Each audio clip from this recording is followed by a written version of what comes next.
This is the Work Smart Hypnosis Podcast, session number 303, Avner Eisenberg on hypnotic breathing. Welcome to the Work Smart Hypnosis Podcast with Jason Linett, your professional resource for hypnosis training and outstanding business success. Here's your host, Jason Linett. Now, I have to tell you that this week's episode is capturing a conversation that I have been wanting to have for quite some time. And forgive me for getting a little bit personal first before introducing the incredible yet also rather eccentric guest that I have this week on Work Smart Hypnosis. You'll see where I'm going with this in a moment. That I can remember as a young kid practically wearing out the VHS cassette tape of a specific movie, The Jewel of the Nile. That was a movie that had Michael Douglas and Kathleen Turner. I believe it was, if I remember right, directed by Danny DeVito. And the title of the movie makes it sound like they're on this adventure to go track down a jewel, a gemstone, a specific object.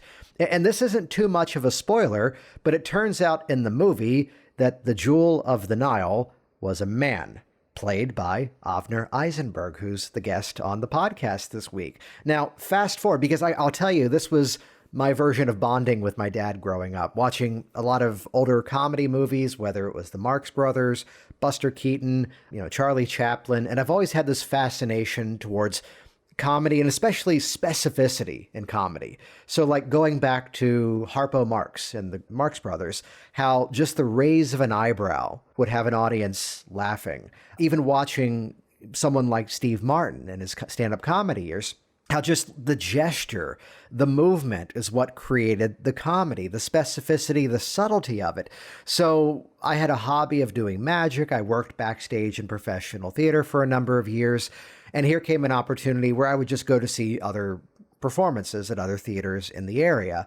And suddenly here was this performance called Exceptions to Gravity with Avner the Eccentric. And it's where I sat in the audience, and here I was probably 15 years after I'd seen Jewel of the Nile.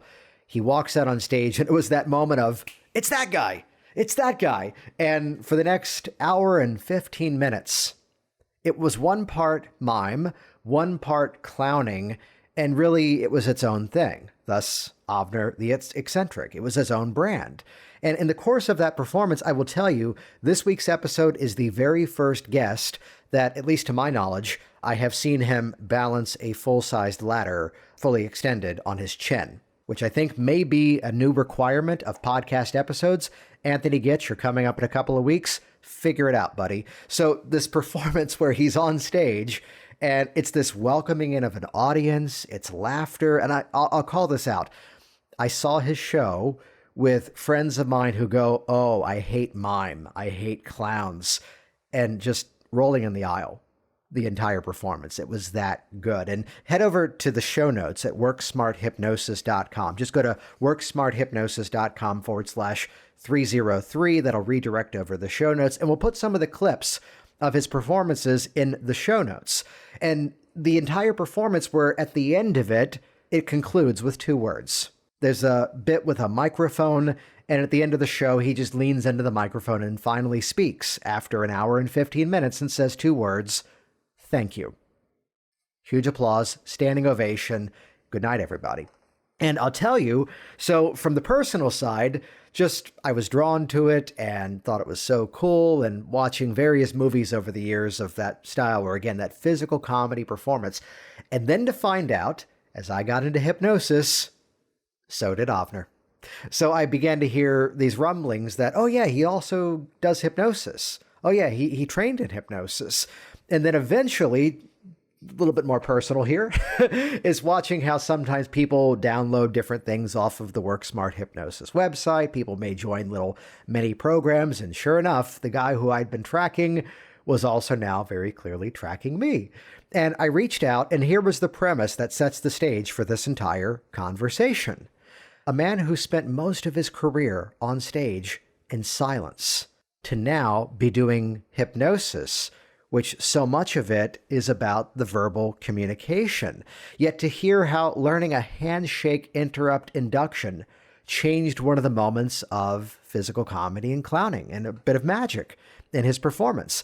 How the awareness of how performers breathe or even don't breathe is an incredible lesson about tracking either the presence or the lack of anxiety in their world. So it's a natural through line that as much as Avner teaches eccentric performing to other performers, he also now works with other performers in the role as a hypnotist. And you're going to hear some incredible thoughts here about the power of breathing, specifically how the breathing applies to rapport, and really creating this moment of being present and in the experience. A little bit more about Avner. His Avner the Eccentric show was on Broadway in 1984 and 1985. He's been in various productions, both Broadway and on regional theater, everything from Waiting for Godot to various Shakespeare performances. His show Exceptions to Gravity is one that begins, as he'll tell the story, about doing a performance that, which, by the way, he's done this all over the world. I got to see him in Hampton, Virginia, yet recently it toured through Spain and Paris, and just incredible opportunities here. And again, you're going to see some of the show clips of that. I mentioned Jewel of the Nile, several other film appearances as well. And the resume of, for those who may know the specificity here, of learning physical performance and mime from Jacques Lecoq, who's a major name in that world. So the sort of blending of theatrical backgrounds coming together here in this fascinating conversation here. And again, getting into hypnosis and NLP and Ericksonian hypnosis and that's informing him as a performer, as a practitioner. Can you hear the excitement? I'm so excited for you to get to meet Avner, as I've now got to meet him in this respect as well. So head over to the show notes at worksmarthypnosis.com, or here's the shortcut, worksmarthypnosis.com/303. That'll take you to the show notes to link over to his own website, some of the video clips as well. While you're there, check out our upcoming Work Smart Hypnosis Live. We've now, as Avner's doing his trainings online too, we've moved those trainings online as well. So wherever you are around the world, we've got options that are now a fit for those in the US, options that are now a fit for those coming up in Europe. So check out the times that we've got coming up for that event. The next one kicks off in January.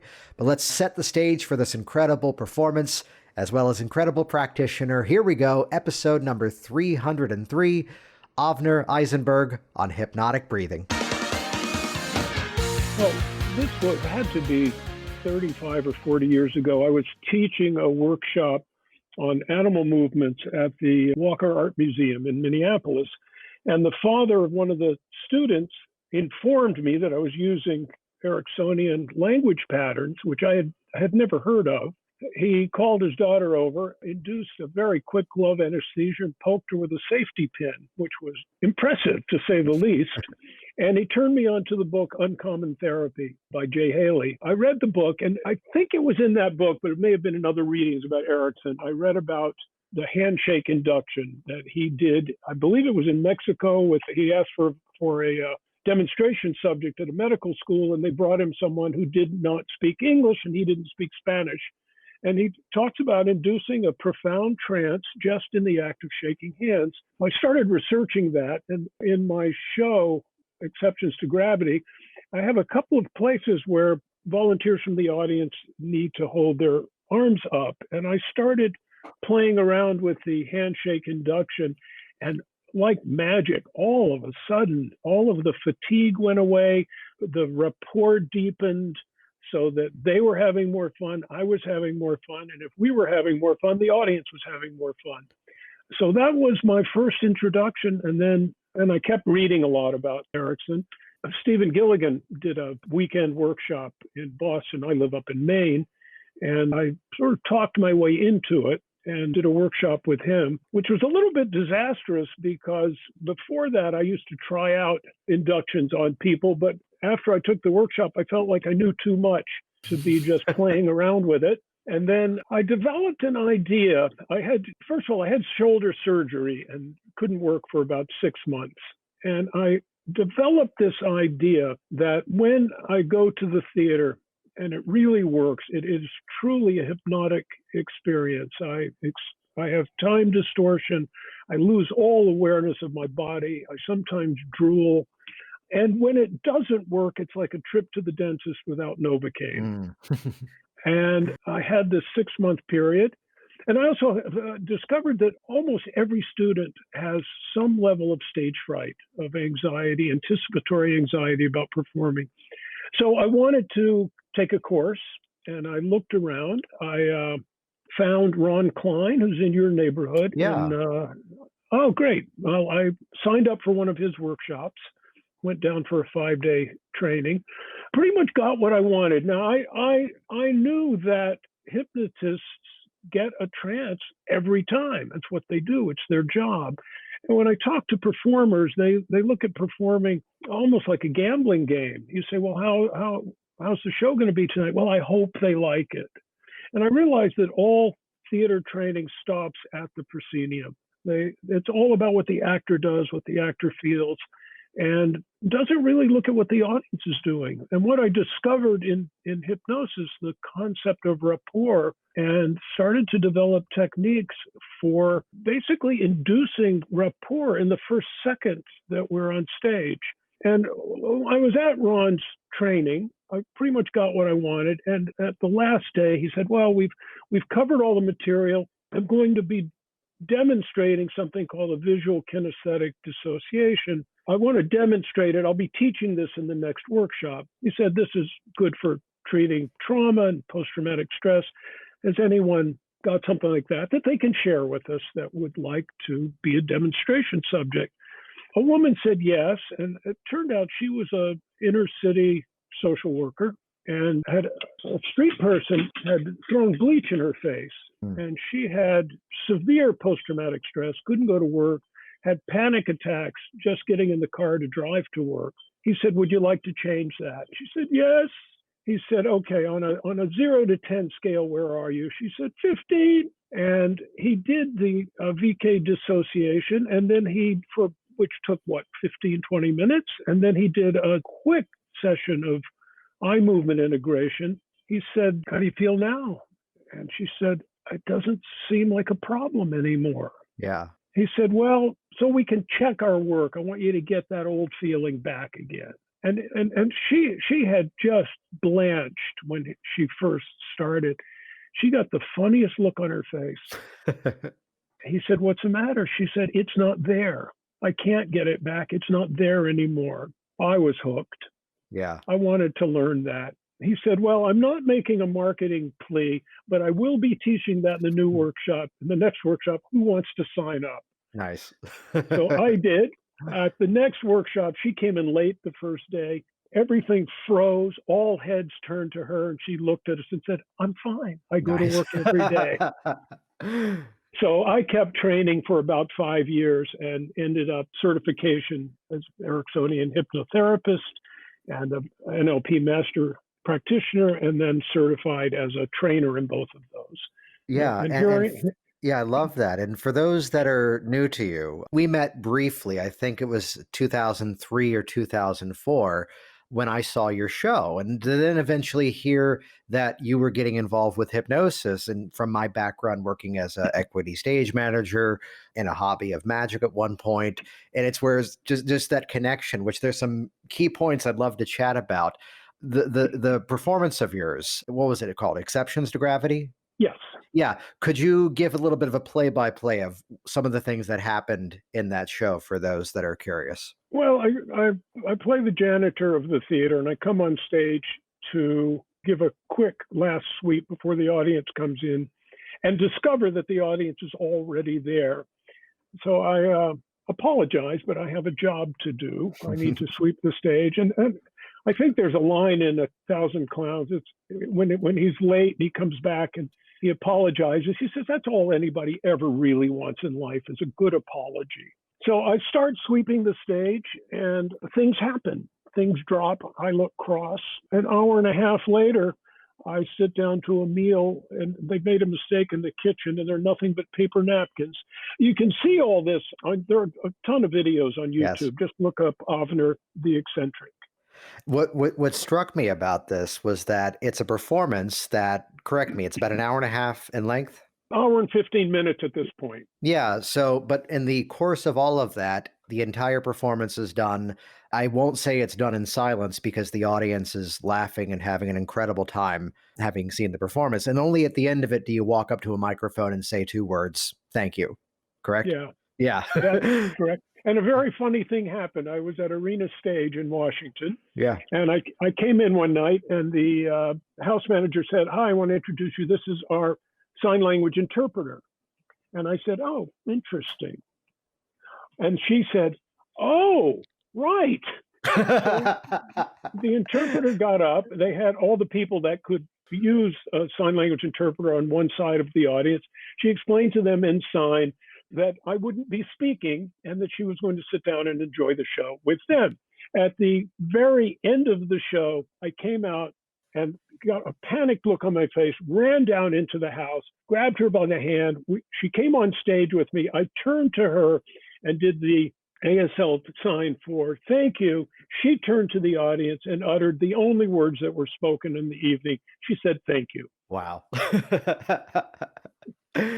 So from that career of, on stage, mostly silent, this was the hook that was the reason that I reached out to you, not just as a fan of your work, but also this premise that with hypnosis, so much of it comes into the specificity of movement. You mentioned that in terms of a handshake interrupt, but getting into the language patterns, I'm curious if you found any greater specificity to the languaging of it as a result of so much of your career being silent for the most part on stage. Yeah, absolutely. There's one of the Milton model patterns is I wonder if. Yeah. And I think every time I ask the audience to do something, that it comes with a physical version of, gee, I wonder if, and the response is phenomenal. I've really tracked and I've developed a whole curriculum of teaching a workshop called Eccentric Performing. I used to call it clowning, but clown has become my favorite 4-letter word. And it kind of tracks with Bandler and Grinder's, the path they took in developing NLP. I knew after I had gotten into hypnosis and started paying attention to breathing in particular, and particularly breathing as it relates to rapport, that I was having this effect on audiences where there was a qualitative warmth in the audience. And I realized that audiences never remember what you did. They only remember that they liked you or not. And so the question I wanted to answer was, what am I doing? And I was able to analyze that in terms of the hypnosis and NLP. And can I teach someone else to do it so that they can use those same principles using whatever skills they have that are unique to them? And the answer, I think, was yes. Especially these days with the pandemic, I've been teaching two Zoom classes. I've had 20 people from 27 different countries in the last 3 or 4 months teaching Zoom classes in these things. What's interesting is you go back to the phrase, I wonder if. And this is the rare piece of feedback, let's say, in a hypnosis certification training or any course, where it's odd that the ultimate feedback is that, quote, it sounds like you're making it up as you go, as opposed to it sounds like you're going through the 5 steps of this specific technique. It sounds as if you're hitting the 4 bullet points of this specific method. And, I flash back to working with actors, and, the skill of the actor would often be, kind of directly proportionate with their experience. That you look at, here's a production and it's the classic American play with the whole family. And clearly the actors playing the grandparents may be people who have been on stage for 60, 70 years of their life. And here's the kids, which are played by teenagers who look young enough to play the kids. And there's some level of experience that might be there. And at the younger ages, it's almost as if, yes, it'd be great if they can act, but it's also just as good if they can say the words and it doesn't sound as if they've memorized the words, that it sounds genuine. And I flash back to what I remember of your performance that, as you said, I'm discovering there's an audience there. I'm discovering that there's napkins instead of food. And here's a ladder, here's an audience. And if I raise my arm, suddenly this half of the audience starts cheering. And Uh-huh. I wonder if I raise the other arm. So I'm curious about your thoughts. I just used it right there. I'm curious about how, being in the moment with the client and listening to their issue, how Yeah. that I wonder if kind of becomes really an overarching through line of the process, as opposed to, again, just running them through a system of a process. Yeah, my training with Ron Klein didn't use any scripts at Yeah. all. I was surprised later to find out that people had them. There was a lot of emphasis on therapeutic storytelling, on internalizing some of these language patterns, and then listening to see how they react. I see clients, I sort of specialize in performer related issues. My late wife also trained and was doing the same thing. And she came in one day and said, it's all about their mothers. There's a thing that I've developed, which is, well, I'll tell the story very quickly. I watched for over 30 years, been teaching physical comedy and watching people do physical comedy numbers that just weren't funny. And I started asking them, because I wondered what the heck is going on here. And I realized the emotion that they were conveying was fear. And I think this is true of a beginning hypnotist as well. And if you have that fear and you wonder, well, what is it you're afraid of? And I started asking them, what's your basic emotional state before you go on stage? And the answer was, I hope it doesn't suck. Yeah. And then I started asking them, well, when you're in the audience, what's your basic emotional state? And the answer there was, I hope it doesn't suck. So there we've got two groups of people, the audience and the performers, the client and the hypnotist, and they're terrified of each other. And I started wondering, well, what is it you're so afraid of? And I think that what I've come to the conclusion is that we're terrified, both as practitioners, but also in life, of not being interesting. Our fear as performers is that they're going to get up and say, this is boring, I'm going to leave. And when you're worried about being interesting, you can't be. So the answer is be interested, not interesting. Nice. Friend asked me, what do you do when they don't laugh? I said, oh, thank God, I've got enough problems out there without people laughing at me. But I think those are good training points for a hypnotherapist. Well, I think that piggybacks right off of the classic pattern of just simply saying that's right. That Yes. for anything that we're doing for the very first time, for anything that's going to be a new experience, the internal dialogue is, am I doing this right? So it's the person who's getting into a rental car. It's the person who's following a recipe. It's the person, figuring out which light switches turn things on in a hotel room and what exactly is supposed to be happening as they're going through the hypnosis session. So to have that ratification of that's right. And I forget where I heard this from, but the phrase was, to find something, not romantic love, but to find something to love about each and every client, which where my mind took that was a very similar place, to become so wonderfully fascinated with who they are.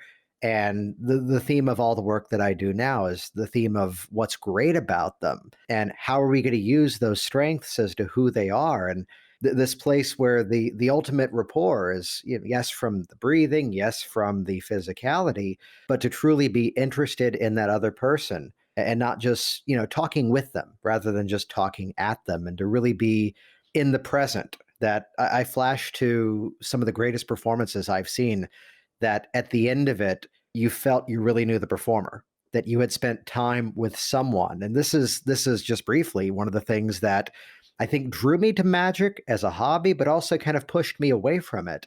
That the performances where you felt you really knew the performer at the end of it, versus the stereotype of the back to the vaudeville box jumper, that it didn't matter whether it was an audience or not. It didn't matter whether people were watching. The music played, they did the routine, and they wheeled the prop off, as opposed to really the connection. And it's not just the words and the storytelling. It comes back again to, I go back to that moment that you described of discovering there's an audience there. Well, you're here. Let's do something. Well, there's even, or I should say, that's right. That's right.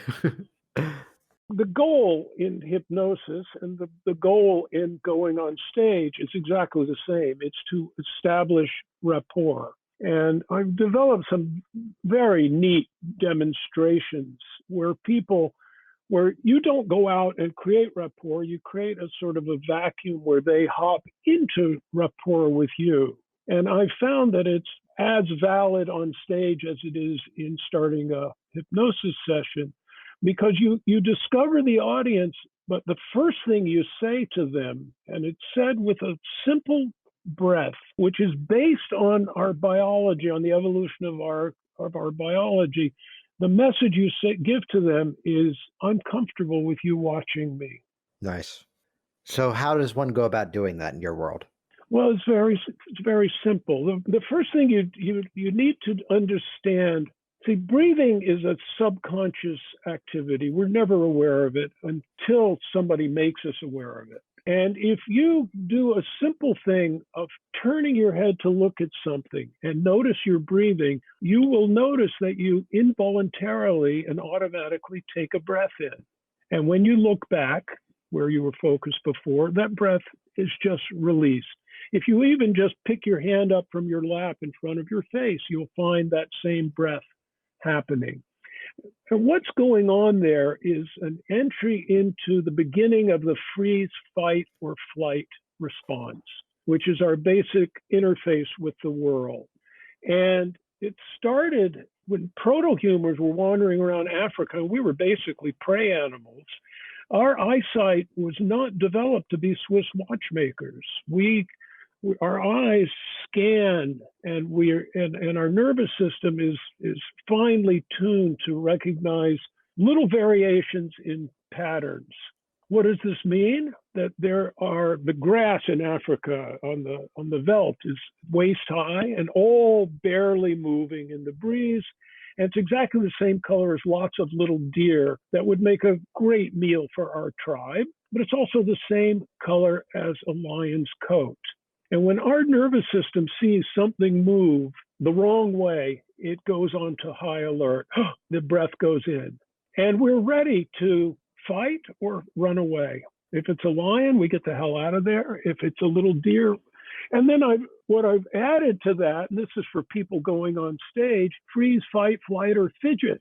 And that's where you don't release it and you're worried about the next thing. And your body just sits there and rocks back and forth, shifts weight.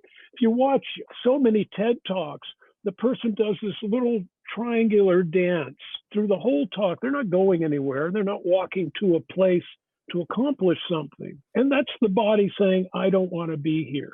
So it's really a kind of a Zen principle of be here in the moment. So just poking your head around the corner and seeing the audience puts you on high alert.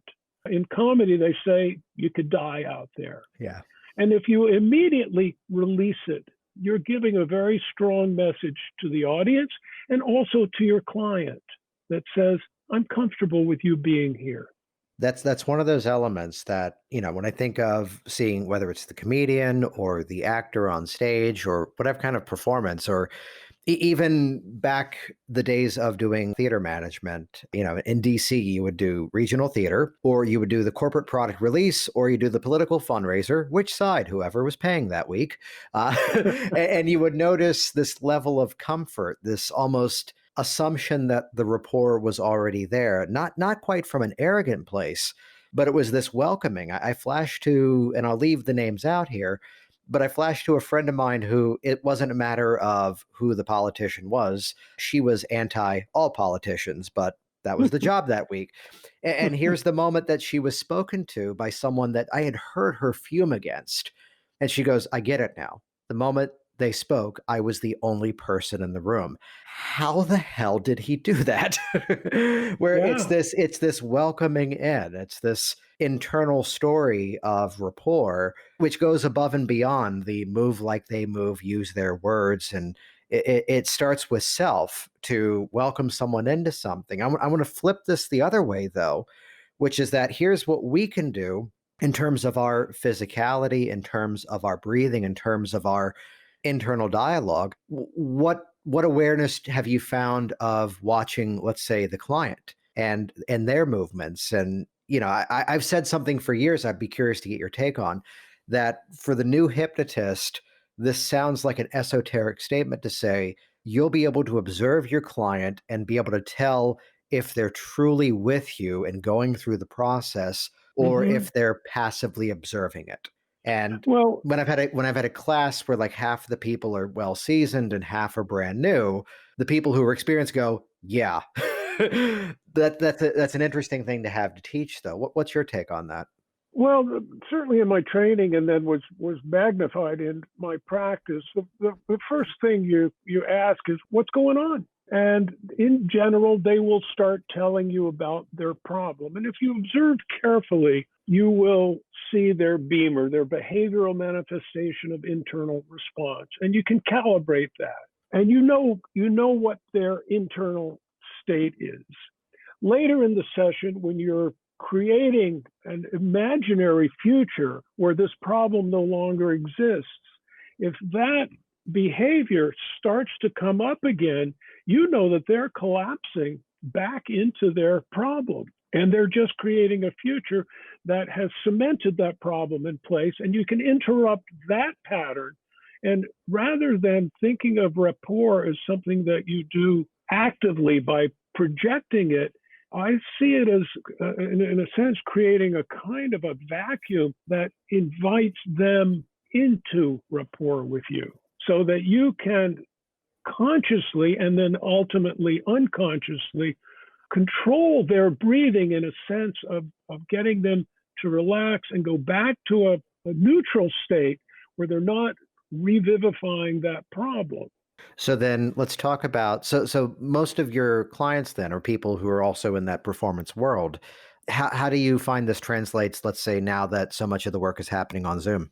You know, I listened with great interest when you did your series of 10 sessions of people who were working on Zoom. And what everybody said, I was very skeptical. I thought this can't possibly work. And I was skeptical of teaching clowning on Zoom. And what every one of them said was, no, it's exactly the same. In fact, in a lot of ways, it's better. Their eyes are going to be closed part of the time anyhow. It doesn't really matter. I started last May with a practice Zoom class for 6 people who were in LA. It went well, and I've had, I think, 150 students now, 12 at a time, and I've got 3 going this week. And I think I mentioned from 27 different countries. There are an awful lot of advantages to it.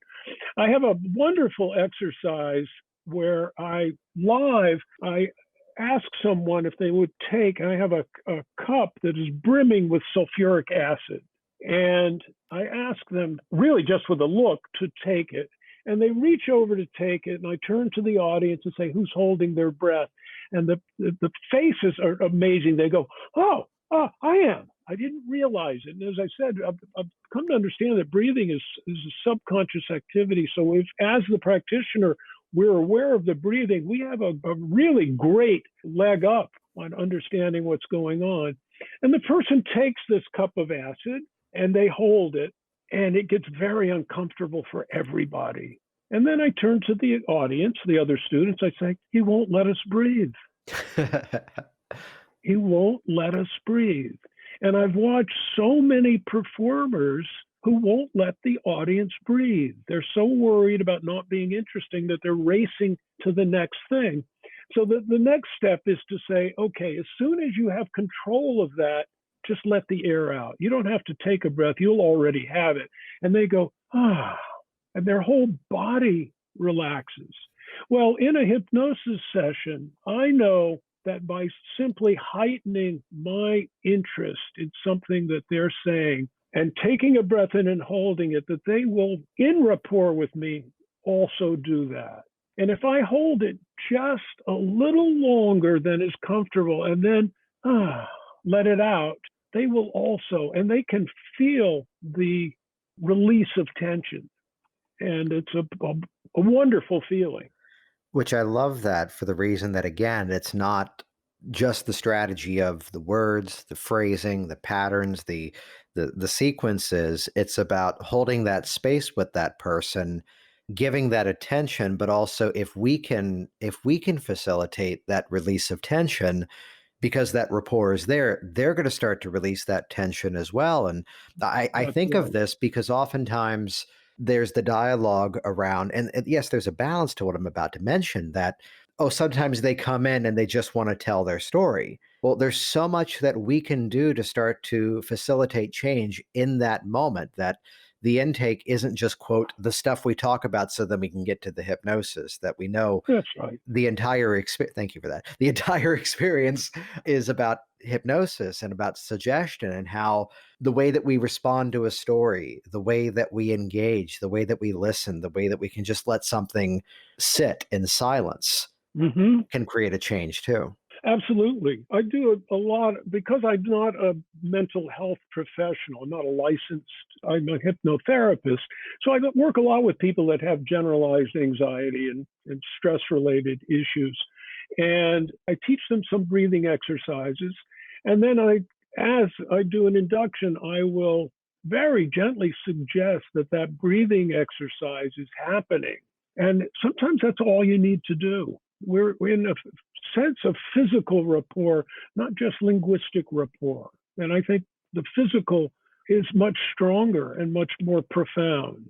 I'd say the And same absolutely conveys over to the online session, that to go into that session, I heard this dialogue. I don't think this came up in that episode of 10 series. This was more in some of the Facebook groups that I heard a few people go, I feel more fatigued at the end of the day because I'm having to, put on more. I'm having to project more. And I think back to theater, how the gesture on stage may be rather big, but that's what conveys it to the back row. mhm, The enunciation of the words may feel forced on the stage, but for the person in the back row, it's crystal clear and it conveys as natural. So that there's almost this heightened level of the experience that I've found to the online session that again gets to exactly what you've mentioned there of sharing that space. And I've often nicknamed the occasional false that's right to that's right if we don't actually have something, but by doing so conveys that something did occur, and by doing so it did occur. it's interesting on Zoom, people look at the picture of the person instead of at their camera. So they're never looking at you. So it's something that you have to train yourself to do to work on Zoom is to look at the camera. And one trick to do that is organize the two windows so that theirs is on top. I'm using the camera that's in my laptop so that I can I can look at the camera. So for them, I'm looking at them instead of looking off to the side or looking down, which often happens on these. And this is very important to not just to establish, but to maintain rapport. That is huge. There's an episode over on hypnotic language hacks that I did with Robbie Samuels called No More Bad Zoom. And Hmm. that's a big thing we talked about, that a lot of what he does is helping large organizations to organize conferences to become even better on Zoom, that it's not just everybody click the button and we're connected. He's training better engagement. He's training better systems for anybody who wants to level up their game with online work. Go listen to that episode. We'll link I, to it in the I, show notes. I enjoyed that, and I have his list right here. Oh yeah. Nice. What's I what's set up what your Zoom. what's great about that was I think even before we turned on the recording that he and I was on his podcast about a year and a half ago, and I'd say that's probably the one reason he stood out was I went, we'll leave out names, but there are people who I've done webinars with over the years that to see the chat log after the event was a whole rant of how many times could I try to secretly type, please look at the camera lens, you look insane. Which you're exactly right. I minimize the screen as small as I possibly can to get that little compact compressed image so I can still see the Interesting. person right beneath Yeah, that camera lens. right. So if they're full screen, I'm having to scan the entire thing. I can see what I need if it's maybe 4 or 5 inches wide beneath the camera lens. Because and no, we don't have to tell our client, I need you to look at the lens too, because they're going to look wherever they're comfortable. But we want them to have that experience that they've been seen. That I remember back to seeing your performance. One of my friends who was there goes, good sized audience. He goes, I feel like he kept looking me in the eyes. That it wasn't just this scan of the audience. You were genuinely connecting with people. Oh, it's nice to hear. So then looking at the nature of where you are now, so how is it most people are finding you as the hypnotist? It's really a word of mouth. I should make a website one of these days. I haven't. I've been so busy with everything else that I haven't done it. So my professional website is avnertheeccentric.com, but that may put people off if they go there, but they can get a giggle if they look at the videos. There's also a great bibliography of hypnosis and NLP books on the site. I saw that there, yes. That I love the nature that, it's where for anything we do, we are projecting out who that ideal audience is. And by doing so, it's naturally deselecting the people who are not quite a fit. So it's not to say that we can't be effective and flexible with these other categories, but for people to see, here's a person who's been on stage and Broadway and film for all these years. This person understands that world. And to see that as the connection, as the ultimate in marketing, I go back to Steve Martin, just be so good they can't ignore you. This has been fantastic. Thank you so much for joining me on here. It has been my pleasure. You're very welcome. Thank you for inviting me. So for anyone out there looking to, let's say, enhance rapport in the work that they do, or let's even say add more specificity, any final thoughts for the listeners out there? Everybody needs to breathe all the time, even when they're on stage. Jason Linett here once again, and as always, thank you so much for continuing the conversation in our public Facebook community. Head over to the show notes at worksmarthypnosis.com/303 to see a direct link to join over there and interact with myself. Avner's a member over there too.